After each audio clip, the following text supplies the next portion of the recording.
अभी हाल ही में नेटफ्लिक्स पर एक फिल्म रिलीज हुई। नाम है लीव द वर्ल्ड बिहाइंड। आजकल अच्छी फिल्में बहुत कम बन रही है और ये उन अच्छी फिल्मों में से एक है।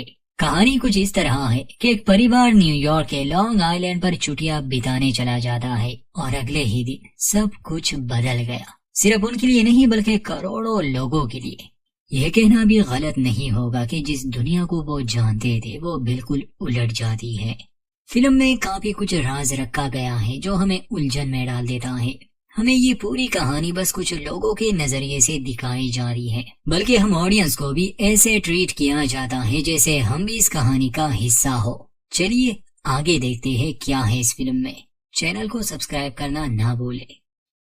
शुरुआत होती है तो सबसे पहले हमें पृथ्वी दिखाई जाती है, फिर अमेरिका जहाँ सूरज उग रहा था।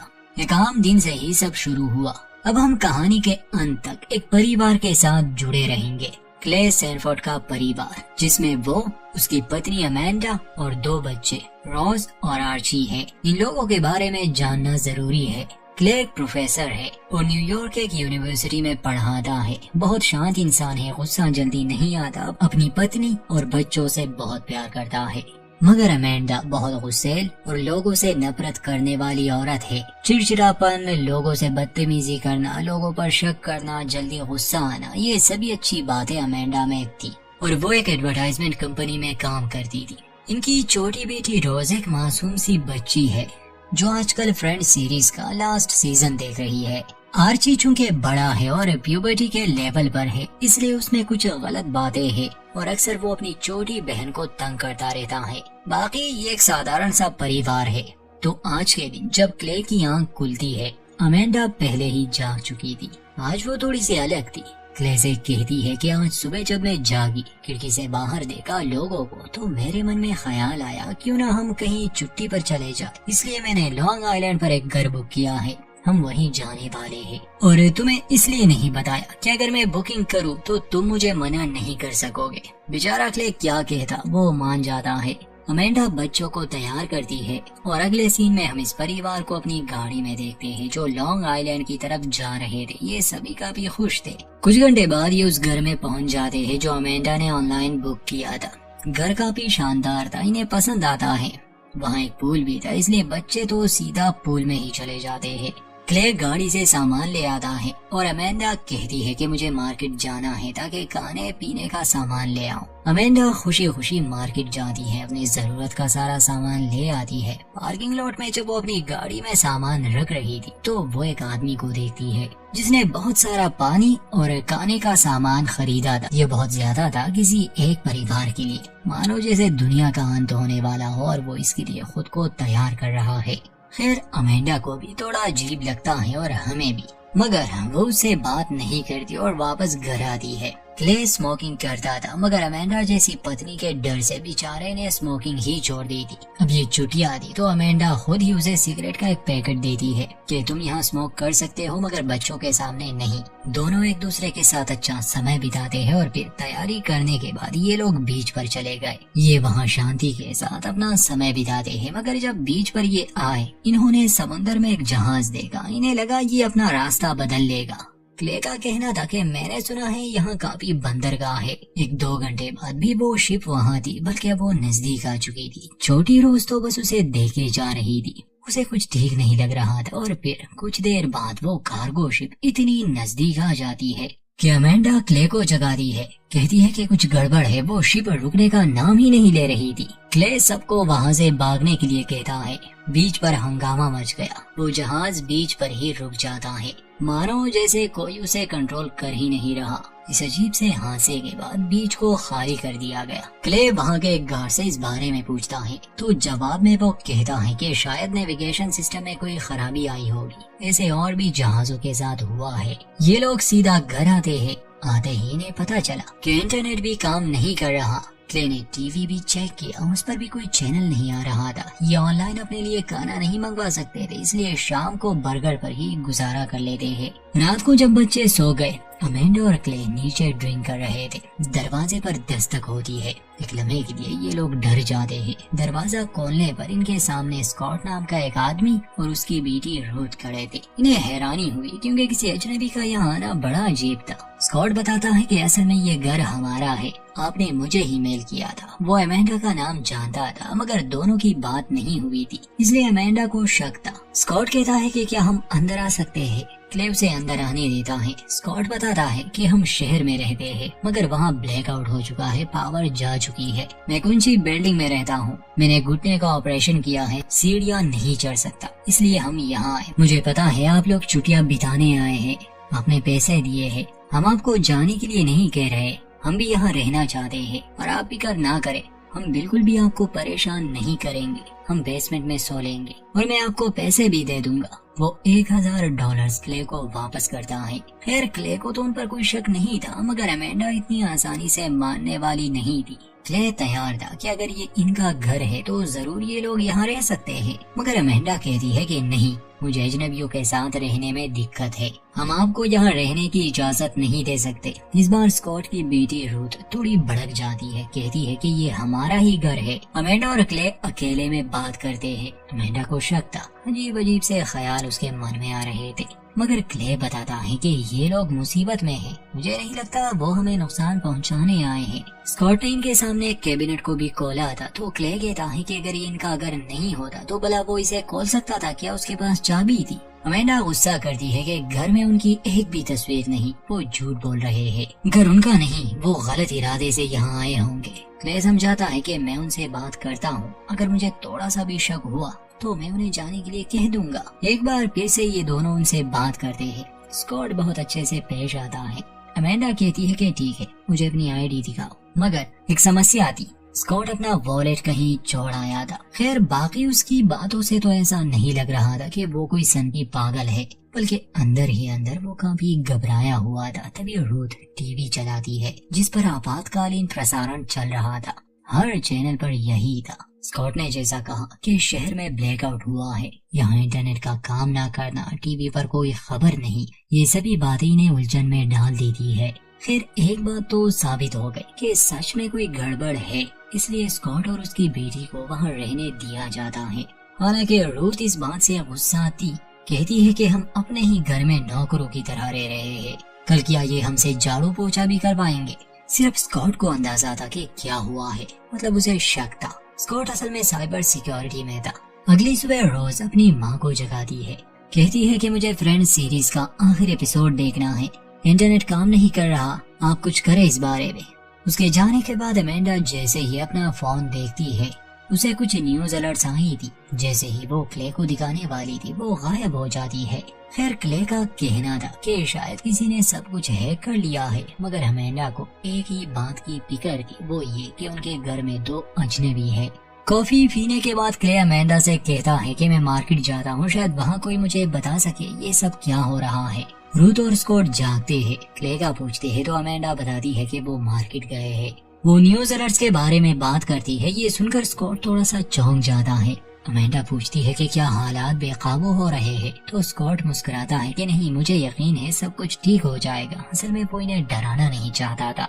वो एक कंप्यूटर वायरस के बारे में बताता है जो साल 2000 में बना था। उसने कई कंपनियों को करोड़ों का नुकसान कर दिया था। बाद में पता चला कि ये काम फिलीपाइंस के 2 लड़कों का है।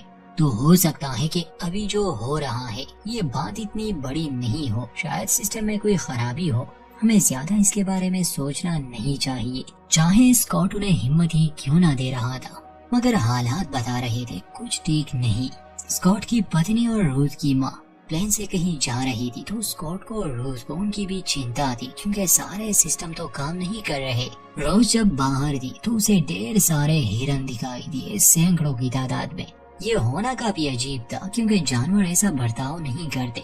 फिर स्कॉट अपने एक पड़ोसी के घर जाने के लिए निकल गया। घर का बुरा हाल था, सामान बिखरा पड़ा था और कोई ताबी नहीं। और क्ले जब रास्ते में था तो जीपीएस ने काम करना छोड़ दिया था, जिस वजह से वो रास्ता भटक जाता है। वो घबराया हुआ था। फिर वो वापस गाड़ी में बैठ जाता है, तब उसे एक घबराई हुई औरत नजर आई जो स्पेनिश में बात कर रही थी। फिल्म में इसे ट्रांसलेट नहीं किया गया, मगर इंटरनेट पर इसकी ट्रांसलेशन मिल जाती है। ये औरत बताती है कि वो अपने घर का रास्ता भटक चुकी है। पिछले 2 दिन से उसने किसी भी इंसान को नहीं देखा, उसे किसी को कॉल करनी है। एक तो क्ले को उसकी बात समझ नहीं आ रही थी, ऊपर से वो इतनी घबराई हुई थी कि क्ले उसकी कोई मदद नहीं करता और उसे वहीं छोड़कर वो निकल गया। थोड़ी देर बाद उसे एक प्लेन की आवाज आई। क्ले पीछे देखता है तो उस प्लेन से लाल रंग का कुछ गिर रहा था। वो गाड़ी भगाता है मगर असल में वो प्लेन पेपर्स गिरा रहा था, लाल रंग के पेपर्स जिस पर फारसी में कुछ लिखा था। वहाँ स्कॉट जब अपने पड़ोसी के घर आता है वो तो उसे नहीं मिलता, मगर उसे पता था कि उसके पास एक सैटेलाइट फोन है, इसलिए वो फोन ले लेता है। बच्चे इस सब से अनजान थे, इसलिए वो जंगल में चले जाते हैं। अमेंडा और रूथ पूल के करीब बैठी थी। बच्चों को जंगल में कैबिन नजर आया। दोनों अंदर जाते हैं। रोज अपने भाई को वो बात बताती है जब उसने बहुत सारे हिरन देखे थे, मगर उसका भाई इन बातों को सीरियस नहीं लेता, बल्कि उसे डराने के लिए वो एक कहानी सुनाता है। जब ये दोनों वापस आ रहे थे तो आर्ची को एक कीड़ा काट लेता है। स्कॉट उस सैटेलाइट फोन को ट्राई करता है मगर वो काम ही नहीं कर रहा था। और कुछ देर पहले हमें अंतरिक्ष में दिखाया गया कि अमेरिका का सैटेलाइट अपनी दिशा बदल लेता है। शायद यही वजह है कि अब स्कॉट के हाथ में जो फोन था वो काम नहीं कर रहा। वो बीच पर चला गया जहां समुद्र के किनारे एक प्लेन क्रैश हो चुका था और हर तरफ लाशें थी। दिल दहला देने वाला एक मंजर था। अजीब था कि वहाँ कोई जिंदा नहीं था, कम से कम जख्मी तो होने चाहिए थे। तभी स्कॉट को एक और प्लेन दिखा जो सीधा इस ओर आ रहा था। स्कॉट समझ जाता है कि ये भी यहाँ क्रैश होने वाला है। जान बचाकर वो भागने लगा। प्लेन सीधा समुद्र के किनारे क्रैश हो जाता है और पानी की एक बड़ी लहर की वजह से स्कॉट गीला हो गया। ये सब अपनी आंखों से देखने के बाद उसे समझ आ गई कि सच में हालात काबू से बाहर है। वो घर आता है मगर अपनी बेटी को सच नहीं बताता कि उसने एक प्लेन को क्रैश होते हुए देखा। गीला होने का कारण वो पूल में गिरना बताता है। वो रूथ को सूखे कपड़े लाने भेजता है और अमेंडा को कहता है कि सैटेलाइट फोन काम नहीं कर रहे। सब कुछ बंद हो भी जाए तो भी सैटेलाइट फोन काम करते हैं। अमेंडा को यकीन नहीं आ रहा था, इसलिए स्कॉट बताता है कि मैंने एक प्लेन को अपनी आंखों से गिरते हुए देखा। बच्चे अभी भी बाहर थे। तभी इन्हें एक आवाज सुनाई दी, एक तेज आवाज। इन्हें अपने कानों पर हाथ रखना पड़ा। अमेंडा को बच्चों की फिक्र थी, इसलिए वो जंगल की तरफ चली जाती है। खैर बच्चे उसे मिल गए, वो उन्हें घर ले आती है। सब ठीक थे मगर क्ले अभी तक घर नहीं आया था। आर्ची का कहना था कि पता नहीं वो आवाज किस चीज की थी, पर मैंने कान सही से बंद नहीं किए थे और अब मुझे काफी अजीब लग रहा है। अमेंडा बच्चों को कमरे में भेज देती है और स्कॉट से पूछती है कि बता वो क्या था, तुम्हें सब की जानकारी है। स्कॉट बताता है कि ये किसी प्लेन की आवाज नहीं हो सकती, ना ही ये कोई बम था। ये किसी तरह का सोनिक हथियार हो सकता है। अभी कुछ कह नहीं सकता। अमेंडा उस पर भड़क जाती है कि कुछ देर पहले तो तुम बड़े बड़े अंदाजे लगाकर मुझे डरा रहे थे।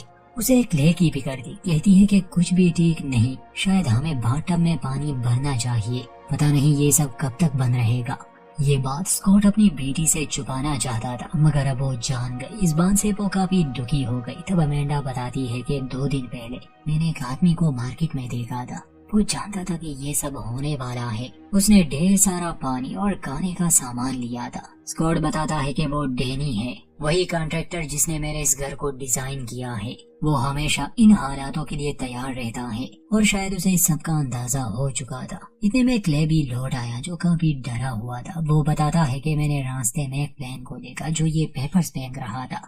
आर्ची ने चूंकि किसी वीडियो गेम में एक वर्ड को देखा था तो वो कहता है कि इस पेपर पर लिखा है अमेरिका की मौत। बाकी क्या लिखा है ये नहीं समझ आया, मगर इसमें कोई शक नहीं कि अमेरिका पर हमला हो चुका है। किसने किया नहीं पता, मगर हालात ठीक नहीं थे। जान बचाने के लिए अमेंडा और क्ले अपने बच्चों को लिए वापस से शहर जाने का फैसला करती है। स्कॉट उन्हें सलाह देता है कि ऐसा मत करो, शहर के हालात बदतर होंगे, तुम लोगों को यहीं रुकना चाहिए, यहाँ सुरक्षित रहोगे तुम। अमेंडा और क्ले उसकी बात नहीं मानते और हाईवे के लिए निकल जाते हैं। मगर वहाँ ढेर सारी टेस्ला कार्स जो ब्रांड न्यू थी एक दूसरे से टकरा चुकी थी। उन्होंने रास्ता ब्लॉक कर दिया था, उसमें कोई भी नहीं था, वो ऑटो मोड पर थी। उन गाड़ियों की वजह से पूरा रास्ता बंद था और तब अमेंडा को रियलाइज होता है कि सिस्टम में गड़बड़ी की वजह से ये यहाँ आकर रुकती है। वो जल्दी से गाड़ी में बैठ गई क्योंकि और भी कार्स इस तरफ आ रही थी। ये लोग खुद को बचाने में सफल रहे। अब कोई और चारा नहीं था, इसलिए ये वापस स्कॉट के घर में आते हैं। सभी लोग काफी परेशान थे। अमेंडा के कहने पर क्ले बाथटब में पानी भरने लगा। रूथ उसके पास आती है और पूछती है कि क्या आप मेरे साथ स्मोक करेंगे। दोनों ही टेंशन में थे, इसलिए वो उसके साथ स्मोक करने लगा। बच्चे अपने कमरे में थे। अमेंडा और स्कॉट के बीच बातें होती है, जिसमें स्कॉट बताता है कि वो अपने क्लाइंट से मिला था जो बहुत बड़े प्रोजेक्ट्स पर काम करता है, इतने बड़े कि वो पेंटागन के खुफिया प्रोजेक्ट्स होते हैं। कुछ दिन पहले मैंने उसकी एक बहुत बड़ी अमाउंट ट्रांसफर की थी। बड़े लोगों को ऐसे खतरे की खबर पहले ही मिल जाती है। वो जानता था इस बारे में। उसने बस इतना कहा मुझे कि अपना ख्याल रखना। अब मुझे उसकी बातें समझ आने लगी। उसे मेरे लिए बुरा लग रहा था। इसके अलावा भी दोनों की कुछ बातें होती है। फिर गम बुलाने के लिए ये म्यूजिक लगाते हैं और डांस करते हैं। घर के लॉन में रूथ और क्ले बेटे इस हालात को लेकर बात कर रहे थे। क्ले बताता है कि एक बात हमने तुम लोगों से छुपाई थी, वो ये कि जब हम बीच पर गए थे वहाँ एक समुद्री जहाज आकर रुक गया। वो बेकाबू हो चुका था। इतने में एक आवाज सुनाई दी, ये पूल में जाते हैं तो वहाँ ढेर सारे फ्लेमेंगोज आए थे। एक और अजीब सी घटना, वहाँ घर में अमेंडा स्कॉट को गले से लगाती है और हौसला देती है कि तुम जल्द ही अपनी पत्नी से मिलोगे। और थोड़ी ही देर में फिर से वो आवाज, जिससे ये सभी सर पकड़कर बैठ जाते हैं।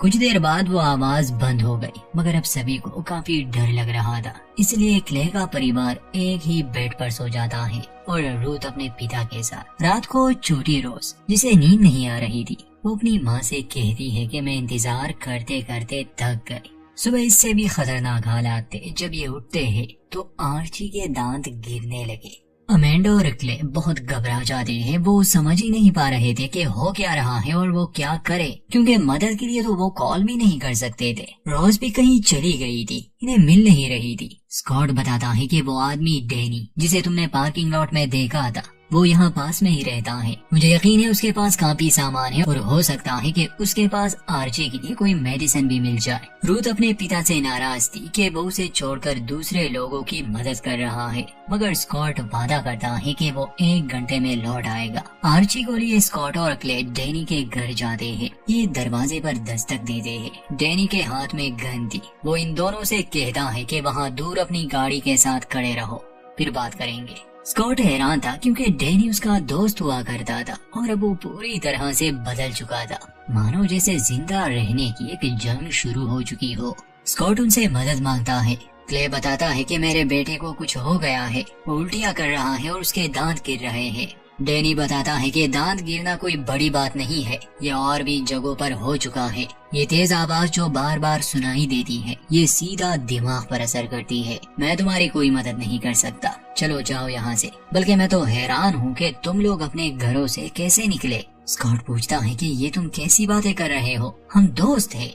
डैनी कहता है कि वो सब पुरानी बातें हैं, अब हालात बदल चुके हैं स्कॉट। हम पर हमला हो चुका है, ये एक युद्ध है और मुझे जो सही लगता है मैं वही करूँगा। मुझे अपने परिवार को सुरक्षित रखना है और तुम्हें भी। क्ले कहता है कि भला हम कहाँ जाए, कौन हमारी मदद करे। स्कॉट और डैनी में बहस छिड़ जाती है। दोनों एक दूसरे पर बंदूक तान देते हैं, मगर क्ले उनके बीच आता है, दोनों को समझाता है। डैनी से विनती करता है कि प्लीज हमारी मदद करो, मेरी जगह आप होते तो क्या करते, मैं पैसे देने को भी तैयार हूँ। तो डैनी कहता है कि जब सरकार ही नहीं रहेगी तो पैसों का क्या फायदा। खैर अंत में वो मदद तो करता है। जाने से पहले वो बताता है कि ये काम कोरियंस का है या फिर चाइनीज का। अमेरिका ने इतने सालों में काफी दुश्मन बना लिए और वो सब एक हो गए। क्ले उसे वो पेपर दिखाता है। उनका मानना था कि ये ईरान का काम हो सकता है। जो भी हो, किसी के पास भी सही जानकारी नहीं थी। डैनी बताता है कि फोन्स बंद होने से पहले मेरे दोस्त ने सैन डिएगो में हुए ऐसे ही एक घटना का जिक्र किया था, मगर वहाँ जो पेपर्स गिराए गए थे वो चाइनीज में थे। खैर स्कॉट, क्ले और आर्ची वापस से कार में बैठ जाते हैं। जाने से पहले स्कॉट क्ले से पूछता है कि मुझे बताओ, क्या तुम मेरे साथ हो, मुझे ये जानना है। क्ले पूछता है कि तुम ऐसा क्यों पूछ रहे हो, तो स्कॉट समझाता है कि मुझे शक पहले से ही था कि ऐसा कुछ होगा। आजकल के दौर में अगर किसी देश को खत्म करना हो तो 3 चालों वाला एक दाव खेलना होगा। पहली चाल, किसी भी देश की सरकार को अगर तोड़ना हो तो उन्हें आइसोलेट कर दो, उनके कम्युनिकेशन और ट्रांसपोर्ट को पूरी तरह बंद कर दो, अपने निशाने को लाचार बना के दुनिया से तोड़ दो। और जो हुआ हमने देखा। फिर दूसरी चाल में गुप्त हथियार का इस्तेमाल होगा और गलत जानकारी से उन्हें इतना डराओ कि वो एक दूसरे पर ही शक करने लगे। हर कोई अलग अलग कहानियां बनाने लगेगा, डर का एक माहौल बन जाएगा, यानी उनका निशाना और भी कमजोर हो जाएगा दिमागी तौर पर। वो अपनी रक्षा नहीं कर सकेंगे। जहाँ पर दुश्मन या हमले की वजह नहीं दिखेगी, वहाँ लोग एक दूसरे के ही दुश्मन बन जाएंगे। अगर ये दो चालें कामयाब हुई तो तीसरी चाल खुद ही एग्जीक्यूट हो जाएगी। क्ले पूछता है कि तीसरी चाल क्या है, तो स्कॉट जवाब देता है कि गृह युद्ध और दुश्मन के लिए युद्ध का अंत, क्योंकि तब सरकारें टूट चुकी होगी, कोई कानून नहीं रहेगा। और ऐसा ही हो रहा था।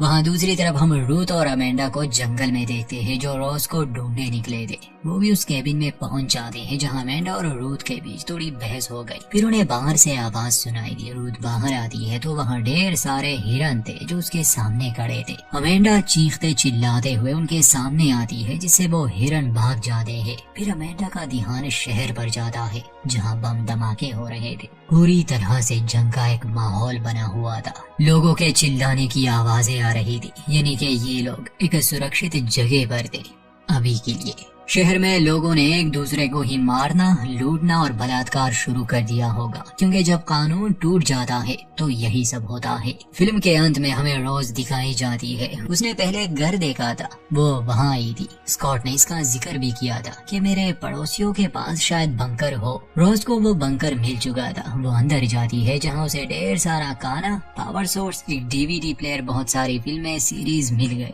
जिसमें फ्रेंड्स सीरीज भी थी। रोज ने आखिरी एपिसोड नहीं देखा था, इसलिए वो आखिरी एपिसोड देखने बैठ जाती है और यहीं पर फिल्म का अंत। बस इतना ही दोस्तों। इसमें पूरी जानकारी नहीं, मगर हो सकता है डैनी और स्कॉट की बात सही हो। बहुत से देशों ने मिलकर अमेरिका पर हमला किया होगा। शायद वो उन्हें पूरी तरह से मिटाना चाहते हैं। बाकी हिरन का दिखना, जानवरों का अजीब बर्ताव, ये शायद किसी गुप्त हथियार की वजह से हुआ होगा, जिससे नेविगेशन सिस्टम खराब हो गया। और चूंकि जानवर भी अर्थ के मैग्नेटिक फील्ड को इस्तेमाल करके माइग्रेशन करते रहते हैं, तो शायद वो बिगड़ गया। बाकी सब आपने कहानी में जान लिया। युद्ध काफी डरावनी चीज है, चाहे वो जहाँ भी हो। उम्मीद करते हैं हमारी एक्सप्लेनेशन आपको पसंद आई होगी। वीडियो अच्छी लगे तो लाइक करें, चैनल को सब्सक्राइब करना ना भूले।